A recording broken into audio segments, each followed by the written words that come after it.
She claimed, "You're just jealous he gives me attention," about her coworker. I said, "He'll give you more than that." When HR got my anonymous email, the office was never the same. I, 29 male, am done staying quiet about this mess. My ex-girlfriend Eliza, 27, worked at a mid-sized marketing firm for 3 years. Good job, decent pay, seemed happy there. We'd been together for 2 years, lived together for 6 months. About 4 months ago, she started mentioning this new senior account manager, Derek, 34M. At first it was normal. Derek had a great idea in the meeting. Or, Derek brought donuts for everyone. Cool, sounds like a nice coworker. But then it shifted. She'd come home talking about him for like 30 minutes straight, how funny he was, how he really gets digital marketing, how he complimented her presentation skills. Started staying late for project reviews with him.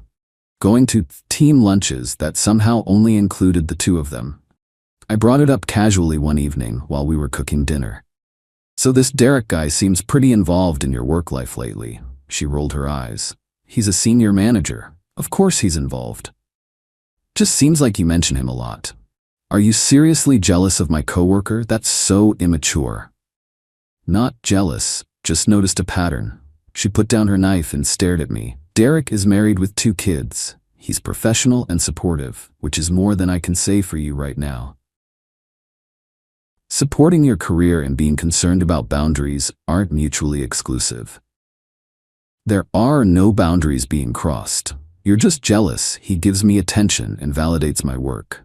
Maybe if you showed more interest in my career instead of your stupid fantasy football league.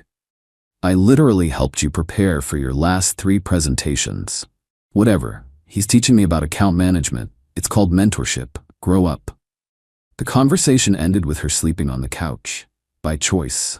Next few weeks got worse. She'd text constantly during dinner, smile at her phone, take calls in the bathroom, started dressing differently for work. Tighter skirts, lower cuts, heels she used to complain hurt her feet. Then came the night that changed everything. 3 weeks ago, Thursday. She came home at 11 p.m., slightly buzzed. "Work drinks?" I asked. "Derek took a few of us out to celebrate landing the Morrison account." "A few of you?" "Yeah, me, him, and others." "Who?" "Why does it matter?"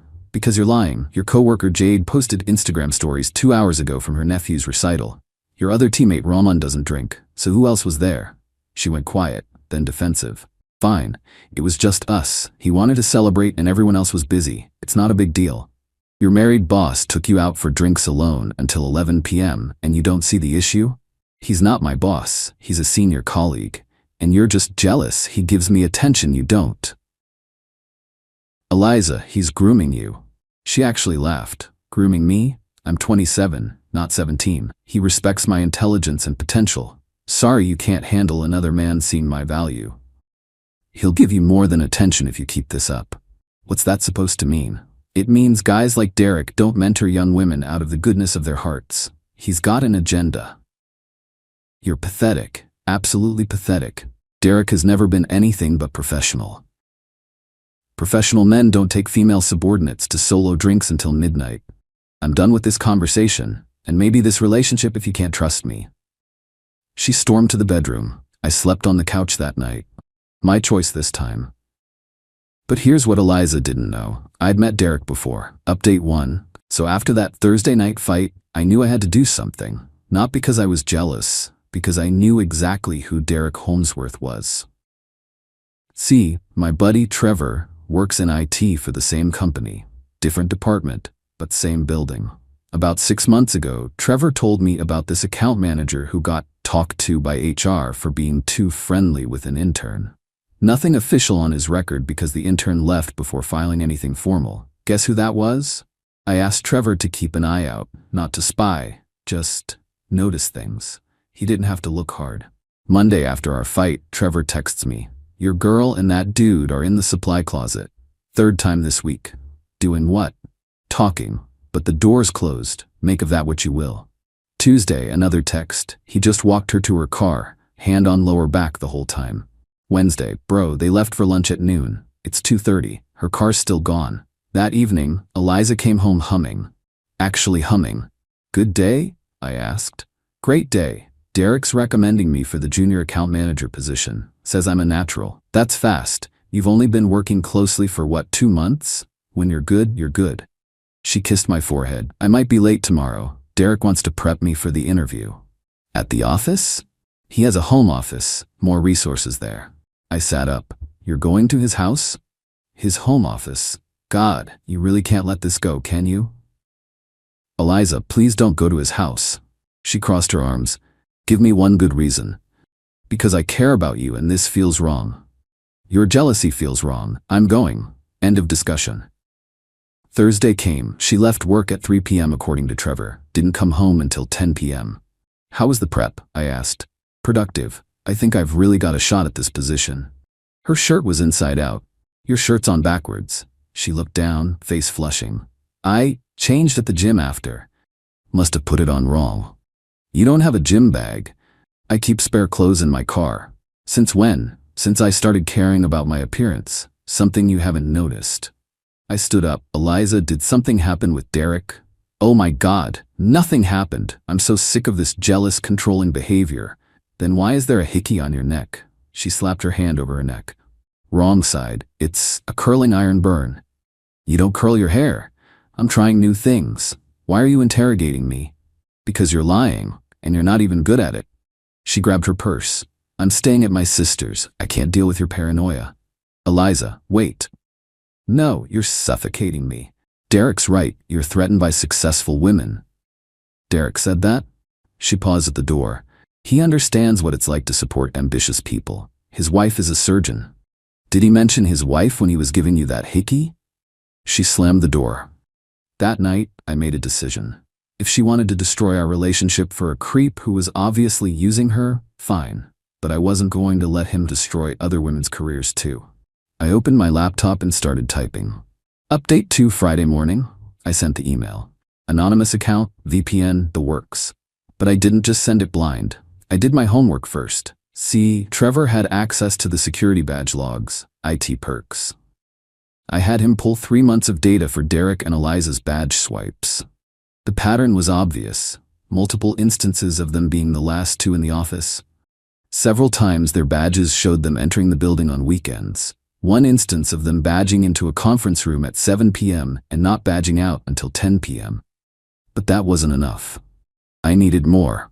I remembered Eliza's laptop. She'd given me her password months ago when she needed me to submit an assignment while she was traveling. Never changed it. Friday afternoon, while she was at her sister's, I logged in. I wasn't looking for personal stuff, just work communications. Found the company's Slack. And boy, did I find things. Direct messages from Derek. You looked incredible in that dress today. Can't wait for our meeting later. My wife set a conference this weekend, house to ourselves for prep. You're too talented to be just an associate. I'll make sure you rise quickly. Her responses were enthusiastic. Lots of hearts and winking emojis. One message made me actually nauseous. Can't wait to show you my appreciation for all your mentorship. I screenshotted everything, created a new email, subject line, formal complaint regarding Derek Holmesworth. The email detailed the inappropriate messages, the after-hours badge logs, the solo drinks and meetings, the mention of a previous incident with an intern, no name given, concern about quid pro quo harassment regarding the promotion, attached the screenshots and logs, sent it to HR, the head of HR and Derek's manager. Then I waited. Monday morning came fast. Eliza came home Sunday night, acting like nothing happened. Said she needed space to think and decided she overreacted. I just nodded and made dinner. Monday 10 a.m. she called me, crying. They suspended Derek. What? Why? Someone sent HR screenshots of our Slack messages. I pulled our badge logs. They think we were, that he was. Were you? Silence. It's not what you think, she finally said. Then what is it? He said if I was nice to him, he'd fast-track my promotion. It wasn't, I didn't think. You didn't think trading sexual favors for career advancement was wrong? Don't you dare. You don't understand the pressure, how hard it is for women to advance. So you decided to make it harder for every other woman by perpetuating this crap? She hung up. 2 hours later, another call. This time she was hysterical. I'm suspended too, pending investigation. For the affair? For not reporting his advances, they said I had an obligation to report inappropriate behavior from a senior colleague. Did you tell them it was consensual? I told them he pressured me. Eliza, no, don't lie to HR. I'm not lying. He did pressure me, with the promotion and attention and you said yes. You made choices. Whose side are you on? The truth's. She came home that night with a box of her desk items. Derek had been fired. Not just suspended, terminated immediately. Turns out this wasn't his first investigation, it was his third. The intern from before had filed a complaint after leaving. Another woman in accounting had complained 2 years ago.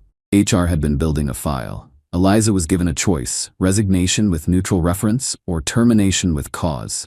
This is your fault, she screamed at me. How is this my fault? You were so jealous, so suspicious. You made me feel like I had to prove something. I made you sleep with your married coworker? I didn't. We just kissed a few times and some other stuff, but not sex. Oh, well, that makes it all better. She threw a pillow at me. You don't get it, my career is ruined. Nobody will hire me. You ruined your own career when you decided to exchange other stuff for a promotion. Everyone does it. No, Eliza, they don't. She chose resignation. Moved back with her sister. But the story doesn't end there. Final update. So Derek's wife found out, not through the grapevine, through the termination letter that arrived at their house. She called Eliza. I know because Eliza called me sobbing afterward. Apparently, Mrs. Holmesworth was thorough.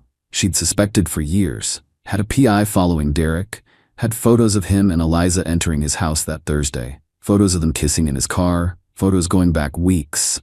She's divorcing him and subpoenaed Eliza as a witness, not vindictively, just as evidence of pattern behavior. Turns out Eliza was number 4 that the PI documented. But here's where it gets worse for Eliza. Remember that junior account manager position? The one she was being prepped for? It didn't exist. Derek had made it up. There was no opening, no interview scheduled, nothing. Just a lie to keep her hooked. She found out when she called her former colleague Jade to ask about returning her work files. Jade let it slip. What junior position? We're in a hiring freeze until Q3. Eliza called me after that. Different tone this time. Defeated. You tried to warn me. Yes. I called you jealous, controlling. Yes. Was it you? The email to HR? Does it matter? Long pause. I guess not. I made my choices. You did. I lost everything for nothing. My job, my reputation, my relationship. You lost them because you chose attention and false promises over integrity. I know. And you blamed me for your choices. I know. She asked if we could try again. Said she'd learned her lesson. That she understood now what real support looked like versus manipulation. I said no. Not because I was angry. Not even because she cheated.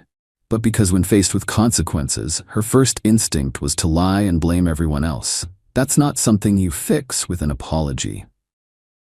Last I heard, she moved back to her hometown. Deleted her LinkedIn. Starting over at her dad's accounting firm. Derek? Divorced, unemployed, and facing a civil lawsuit from his wife. Turns out hiding assets during a divorce is a bad idea, especially when your wife's a surgeon with good lawyers. The company implemented mandatory harassment training and new policies about one-on-one meetings. Trevor says the whole office dynamics changed. People are more careful, more professional. Some call it cold, others call it appropriate. Me? I'm doing fine. Started dating someone new last week. She thinks my fantasy football obsession is endearing. Funny how jealousy looks a lot like pattern recognition in hindsight. And for everyone asking, yes, I knew it was wrong to access her laptop. But I also knew Derek would keep doing this to other women if someone didn't stop him. I'm not proud of the invasion of privacy, but I'm not sorry for the results. Sometimes the right thing and the legal thing aren't the same. But you didn't hear that from me.